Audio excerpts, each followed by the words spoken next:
өзүн өзү көндүрүү деген маселе бар. Бул өжөрлүк. Кааласаң, каалабасаң кыласың бул дүйнөдө. Кааласаң, каалабасаң кылышың керек сөзсүз түрдө.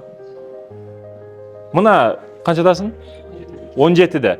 17 жашка чейин, 20 жашка чейин кээ бирөөлөр секире турган учур болот да. Бир ишти кылат, спортко барып көрөт, кичине кыйналгандан кийин башка жерге кетип калат.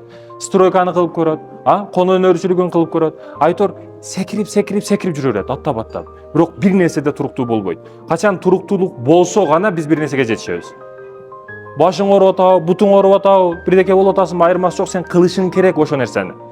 Мажбурсуң.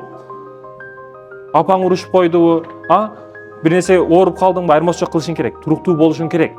Бир нерседе туруктуу болмоюнча ийгиликтин бир эле сыры бар. Ушул сыры бул туруктуулук. Сен кааласаң мажбурсуң ошо нерсени. 10 жылдан кийин, 20 жылдан кийин бир этапта чогунучту өзүң көргүң келеби? Азыртан башта кыл. Эч качан калтырба. Пайгамбарыбыз айткан эң күчтүү сөз эмне экен?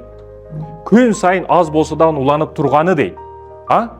Уланып туруш керек. Бул кээде бир ай кылып коюп, жаштарда ушул мотивация күчтүү болот, өзгөчө айылдан келип окуп салам, китебин ачат, бир ай катуу киришет, дагы бир айдан кийин таштап коет. Каалагандай жүрүп кетет. Жок, сеники өжөр болушун керек.